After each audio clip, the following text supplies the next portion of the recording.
오늘은 브랜드 네이밍, 브랜드 이름 짓는 방법에 대해서 알아봅시다. 사실 창업하면은 제일 초반에 이 브랜드 이름을 짓잖아요. 그때가 제일 재밌어요. 꿈에 부풀어가지고, 와, 이 브랜드는 막 세계적인, 브랜드가 될 것 같다. 이런 식으로 이름을 짓는데 막상 창업해보면 그렇진 않죠. 예전에는 브랜드 이름도 거의 장명수에서 지었어요. 길거리 간판 중에 보시면은 신영 또는 성원, 만조, 또 뭐 있나? 우신 이런 것들 있잖아요. 이런 이름들, 일신 이런 이름들은 거의 대부분이 장명소에서 지었다고 보시면 될 것 같아요. 뭐 대충 짓건 돈 주고 짓건 자다가 갑자기 떠올랐던 간에 반드시 체크해야 될 사항들이 몇 가지 있거든요.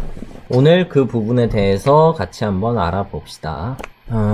그 전에 브랜드 이름이랑 회사 이름이랑 헷갈리시는 분들이 많은 것 같아요.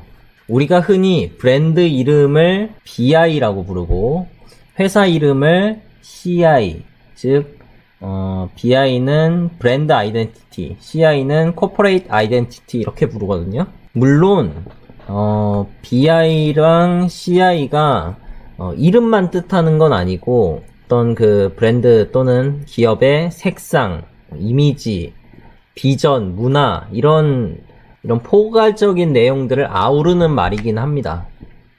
근데 흔히 업계에서는 BI 하면 브랜드 이름, CI 하면 회사 이름 정도로 좀 좁게 쓰이는 편이에요.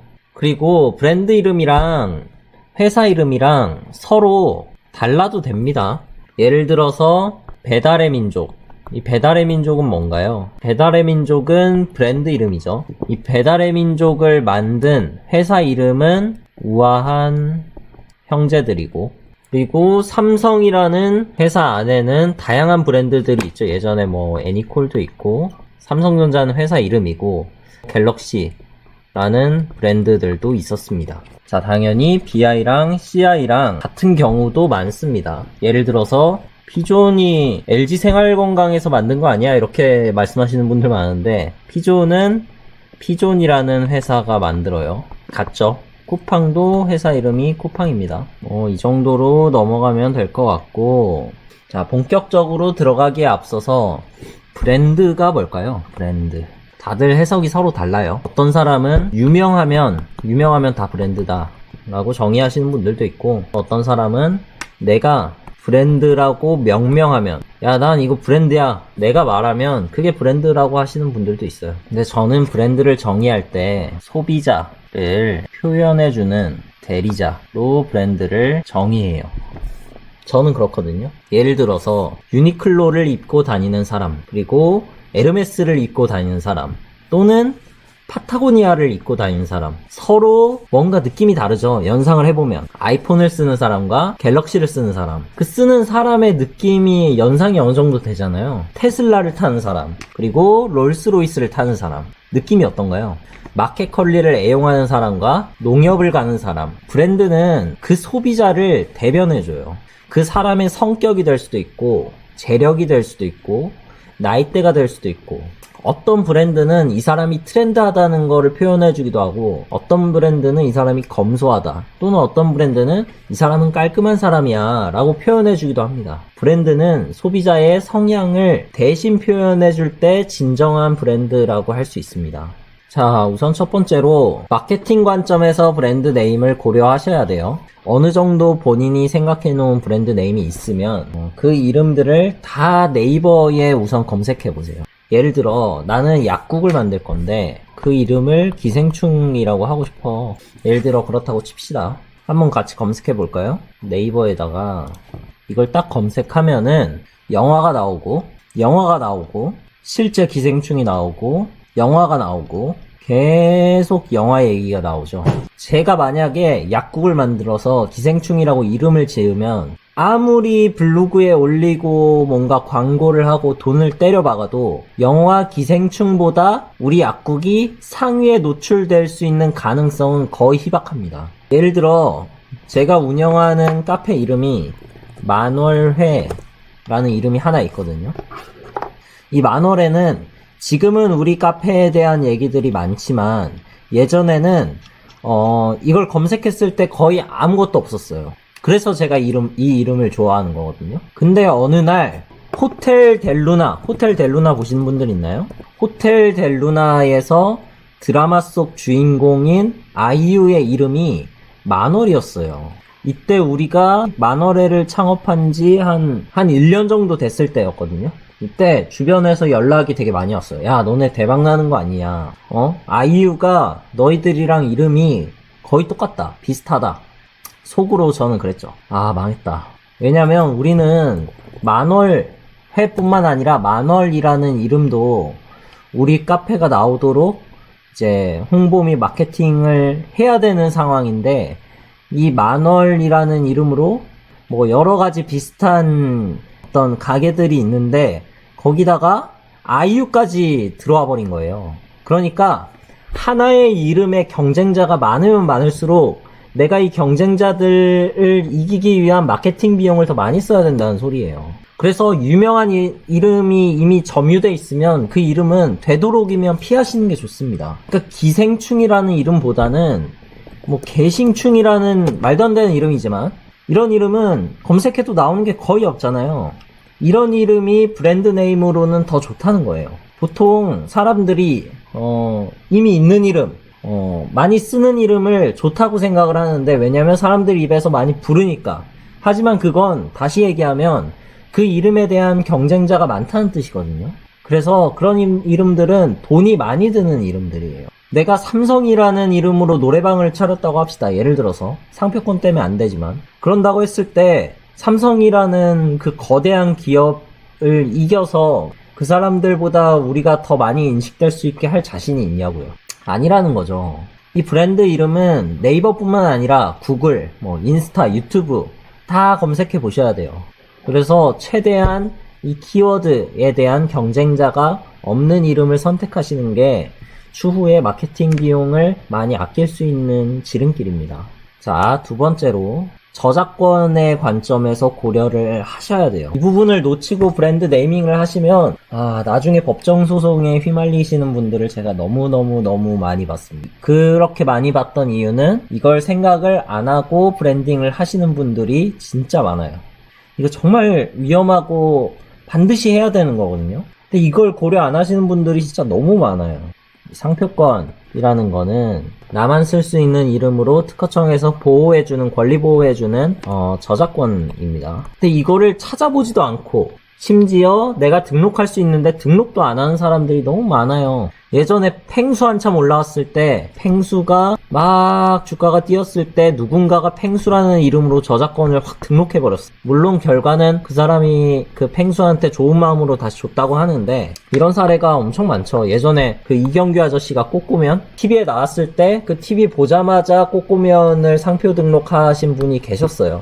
이때는 뭐 소송 가네 마네 어쩌고 말이 되게 많았었는데 마케팅적인 관점에서 내가 좋은 이름을 찾았고 발음하기도 좋고 되게 내 마음에 들어. 그러면 두 번째로 반드시 해야 되는 게 상표권, 저작권 관점에서 특허를 분석해 보시고 등록 가능하다면 당장 등록하시는 게 좋습니다.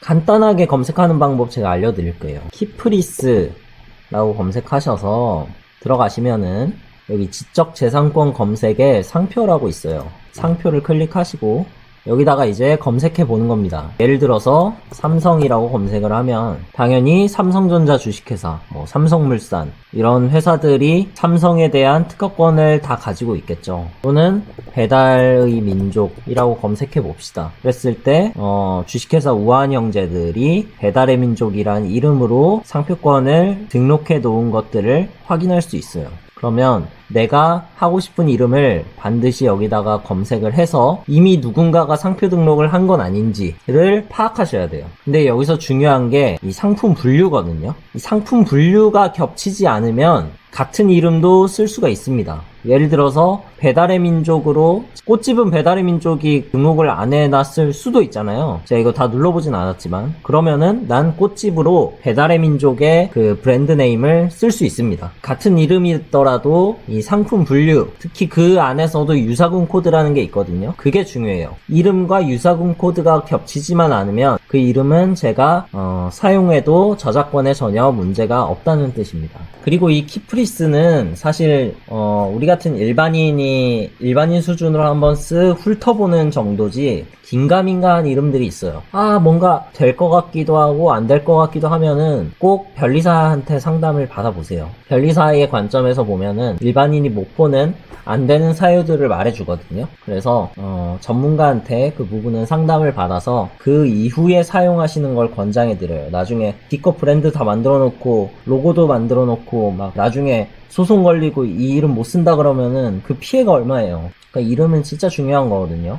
그리고 이 상표 출원도 저는 제가 직접 해봤어요. 예전에 한참 할 일 없을 때 창업 딱 처음 하면은 뭐 주문이 들어오길 하나 뭘 하나 아무것도 할 일이 없거든요. 그때 시간이 많아가지고 직접 공부해서 변리사비 아낀다고 해봤는데 출원할 때 한 6만원 정도 들어갔던 것 같고 등록할 때 등록 관람료가 25만원인가 26만원인가 정도 나왔던 것 같아요. 제 기억에 총해서 30만원 뭐 좀 넘게 들어갔던 것 같은데 제가 추천드리는 방법은 변리사 쓰는 겁니다. 변리사 써도 등록까지 하는데 총 50만원에서 60만원 밖에 안 들어가거든요. 그러니까 그 30만원 아끼자고 제 시간까지 막 써서 그렇게 하느니 그 시간에 회사에 좀 더 집중하시는 게 저는 그걸 추천드려요. 그리고 제가 직접 해봤는데 거의 발견합니다. 그러니까 거의 빠꾸 맞아요. 이 전문가가 아니니까 처음부터 분석도 잘 못하고 뭔가 올릴 때 실수도 많고 이러다 보니까 관람료만 날리고 시간도 날리고 등록은 안 되고 그런 현상을 경험하실 겁니다. 그러니까 반드시 변리사를 좀 쓰시는 걸 추천드리고 정 주변에 변리사가 없고 믿을만한 사람이 없으면 댓글 달아주세요. 저희 관리하시는 분 소개시켜 드릴 테니까. 자, 저작권에서는 상표권이 그렇고 두 번째는 도메인인데 이거는 그 마케팅적인 관점도 조금 섞여 있거든요. 도메인은 후이즈 가비아 후이즈를 가장 많이 쓰거든요. 뭐 아무데나 들어가셔서 여기 보시면은 원하는 도메인을 입력하세요 라고 적혀있죠.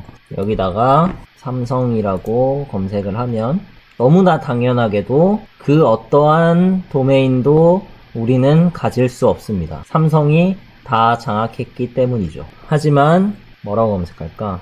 핑크 캔디 라고 검색하면 뭐 닷컴이나 co.kr, .net 이런 것들은 사용할 수 없지만 .shop이라든지 .kr 이런 것들, .me 이런 것들은 사용할 수 있죠. 특히 온라인 상거래를 하시는 분들이라면 내가 쓰고 싶은 브랜드 네임에 도메인까지 확인을 하셔서 내가 확보할 수 있는 도메인이 있는지 있다면 그게 뒷자리가 어떤 건지를 확인하시는 게 좋겠죠. 아무래도. 근데 요즘에는 이 닷컴은 거의 구하기 힘들어요. 내가 브랜드 네임을 정했는데 거기에 닷컴이 아직 살아있다. 그건 거의 노다지라고 보시면 됩니다. 닷컴이 다 말라버려서 요즘에는 .me나 .kr 같은 거를 선호해요. 이걸 못 구하니까. 그리고 저는 개인적으로 .co.kr은 좀 비추합니다. 왜냐면 이게 점이 2개 들어가는 것 자체가 외국인들한테 되게 생소한 도메인이거든요. 그리고 요즘엔 모바일이라서 모바일로 점을 2번 치는 게 생각보다 귀찮고 좀 짜증나는 일이에요. 그래서 점은 되도록이면 하나 있는 걸로 좀 선택을 하시는 게 더 좋지 않을까 그렇게 생각을 합니다. 그리고 마지막으로 문화적 관점으로 판단을 하셔야 됩니다. 우리나라에서만 사업을 하시는 거면 크게는 상관이 없는데 이 사업이라는 게 하다 보면 어느 기회로 어떻게 해외로 갈지 모르고 한국에서 사업한다 그래도 한국에 요즘 워낙 외국인들이 많잖아요. 그래서 외국인들 눈도 있기 때문에 발음상 외국인들이 봤을 때 굉장히 이상하게 들리는 발음들이 있어요. 예를 들어서 가장 대표적인 게 주씨거든요. 이거 주씨 엄청 많잖아요. 우리나라에선 주씨 하면 당연히 주스 파는 곳이라고 이제 생각을 할 텐데 미국인들한테 주씨는 그 홍등가에 있는 여성들을 지칭해서 주씨라고 부릅니다. 그래서 제 미국 친구가 저랑 한국에서 이제 같이 걷다가 제가 주씨 보고 오 주스 그리고 많이 나오는 단어 중에 하나가 덤이라는 말이 영어로는 바보라는 뜻이죠. 덤앤덤 할 때. 그리고 우리들의 우린 친구라는 뜻으로 알고 있는데 이게 영어에서는 엉덩이라는 뜻입니다. 그리고 옛날 버마 아파트 이런 것들 되게 많잖아요. 범도 영국에서는 범이 엉덩이란 뜻이고 미국에서는 뭐 거지 이런 뜻입니다. 그리고 조심해야 될 단어 중에 석을 좀 세게 발음해서 이러면은 이거는 빨다. 이게 외국인들한테는 되게 이상하게 들릴 수 있거든요. 제 친구 중에 범석이란 친구가 있어요. 미국인들한테 내 친구 이름이 범석이야 이러면은 자지러집니다. 엉덩이를 자, 오늘 이렇게 브랜드 이름을 짓는 방법에 대해서 몇 가지 알아봤는데 다들 하고 싶은 이름들이 마음속에 있을 거예요. 그런 이름들을 무턱대고 바로 사업에 시작하지 마시고 제가 아까 말씀드렸던 마케팅 관점, 그리고 저작권 관점, 그리고 마지막으로 문화적 관점, 이렇게 한 번씩만 더 체크해 보시면 더 좋은 브랜드 네이밍을 하실 수 있을 것 같습니다.